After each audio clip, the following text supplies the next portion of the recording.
Welcome to Murphy, Sam, and Jodi after the show. And guess who's hanging out with us a little bit longer? Doctor in the house. Yeah. All right, Dr. Roger Ellison, our own Dr. Bucky. Dr. Bucky. We've been talking about coronavirus with you and comparing it to the flu, and you've been so informative. And I think the most beautiful thing that you said was your personal statement of just don't panic, be smart. We're going to get through this is your prediction. Yes. And I agree with that 100%. But I do have some questions as the wife of a type 1 diabetic. Yeah. I keep hearing about you're looking at me, Jodi. I keep hearing about people, people who are older or with respiratory illnesses, people who have weakened immune systems, and we know that. When we say, so my question is, when you hear about diabetics, does it mean type 1 or 2? It covers both is what it does. Okay. And they just have less immunity. They're not probably on the spectrum of people that have chronic obstructive pulmonary disease, COPD, and that type of thing, but they're at a higher risk for infections. Well, you know what's weird about that, because I've been type 1 for 20-some-odd years now, and so anything takes a little bit longer to heal. I'm very healthy. I mean, I maintain tight control over it, but the reality is any little thing, a cut, probably takes twice as long to heal in my body as it does on somebody else's, and so I'm careful, but it's interesting. The first time, I'm so used to hearing diabetics get grouped in with the elderly and everybody else that it's not that I don't take it seriously, but I mean, I guess I go in with a bit of confidence, right?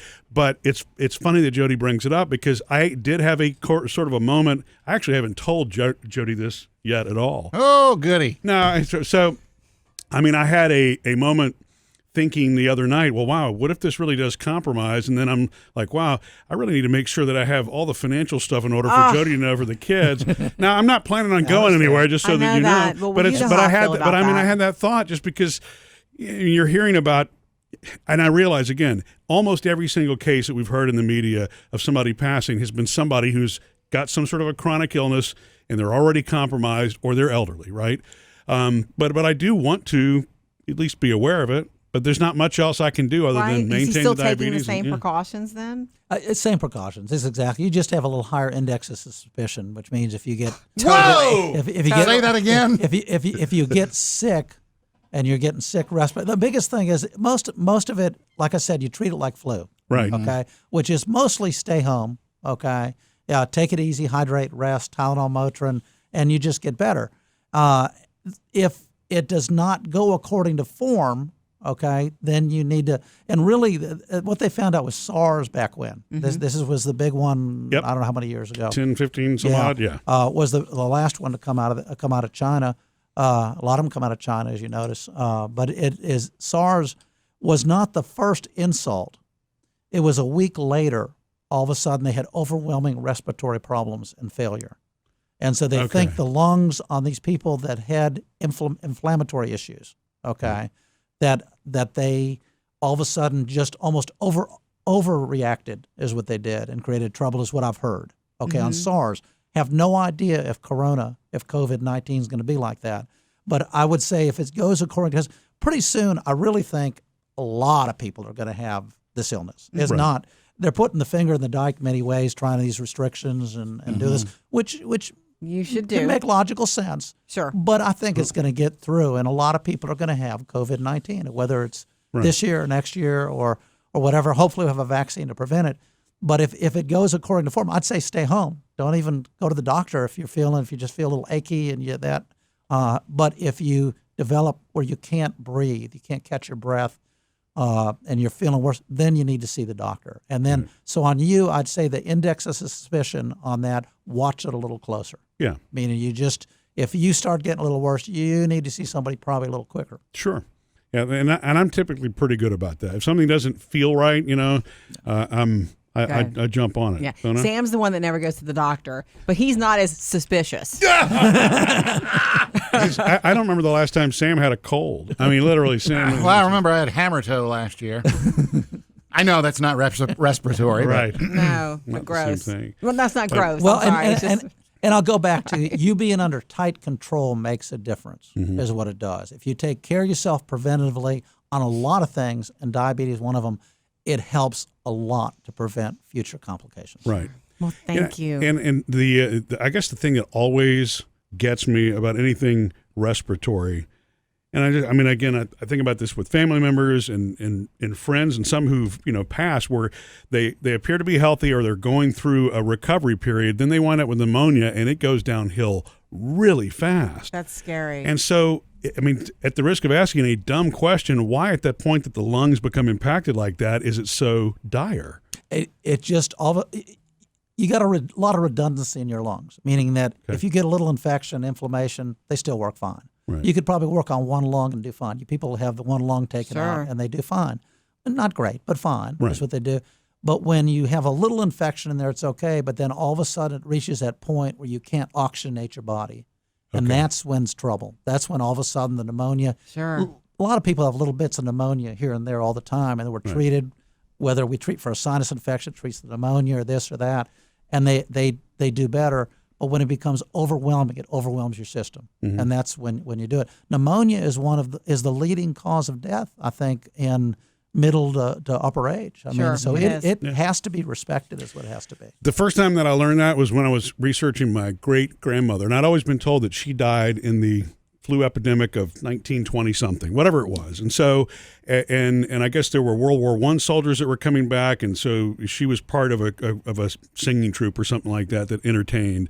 And so she was in a gathering hall, and she and a lot of her peers wound up getting the flu, and she did pass from pneumonia. That's what it said. The death certificate says pneumonia, complications of the flu.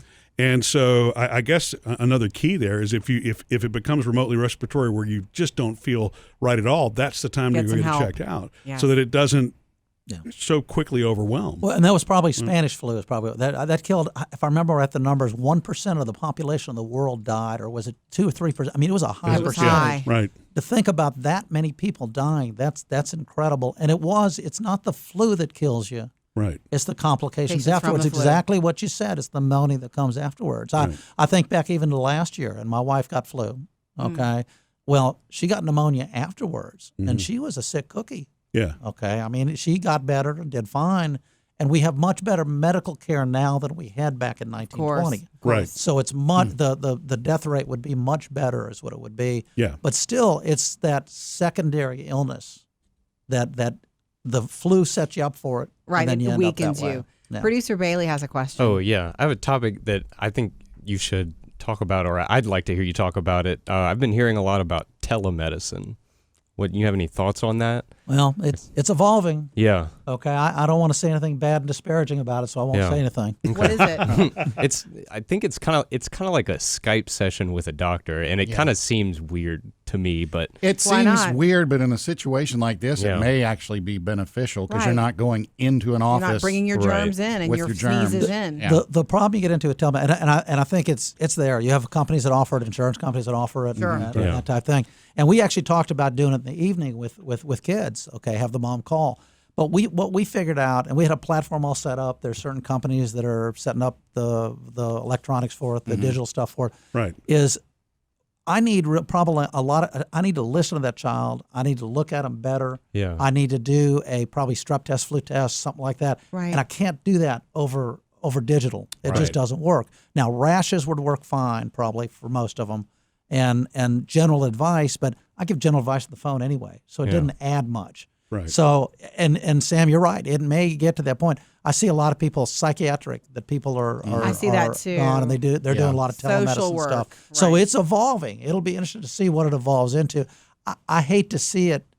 I get a lot from just seeing the patient Exactly. in Personal. the office is what I do, and also not just from a physical exam or because I get a lot from history. You probably get 90% from history, honestly. Right. But that 10% makes a difference. Plus, I get to feel how the mom's doing and how she's feeling, and that personal feel is what I do. So it'll be interesting to see it as it evolves. Yeah. Yeah.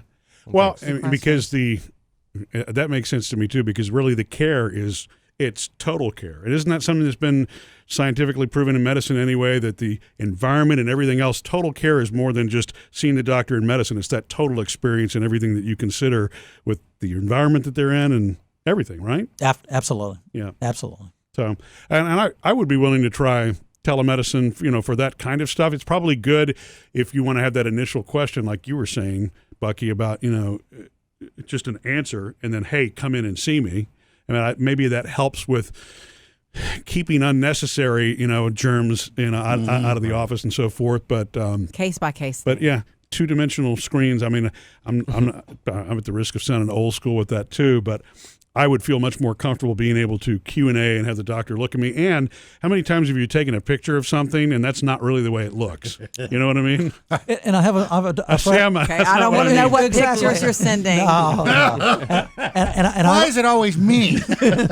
I have Because it I have a friend that actually does telemedicine. He's Okay. in the area he does it in makes sense. He's in rural Nebraska. Okay, Yeah. They don't have a lot of doctors out there, and the emergency room actually they have devices they can listen to the chest. Oh, They really? can, they can do all. Wow. Let's look at the EKG, do everything. He's set up for it. Okay. And it's set up for. I can't see him doing that at one of the local hospitals in a big city. That makes sense. But in a rural area where they really don't have the doctor Sure. care and have the resources, it makes sense. Yeah, if you're 30 miles from a doctor and you need immediate It can attention. make a difference. But it's the same difference, and I'll go off on a tangent here. It's the same difference of people that go to medical school sometimes get their scholarships to go practice rural medicine. Okay, because people don't want to stay in the city, and what happens is a lot of times they practice a few years and they come back. Is what they do. Really? City is where you're going to have your population, you're going to make your money, you're going to have patients. So this telemedicine they're using in rural areas is now being morphed into in the city, and it's just I don't want it to be just a money maker. I understand that. Yeah. That's the whole thing. If it was good medicine, it's fine, but I don't want it to be a moneymaker. I don't do medicine to make money. Right. I do medicine to make money, but that's not the primary goal. Correct. I mean, I need to support my family and my office and that, but it's not why Not the I reason take you're care there. of patients, and yet many do. I mean, Right. it's just Sure. the That's nature why of you the have to be beast. very careful about your who your doctors are. Absolutely. That's a whole other ball game It is. It and is. podcast.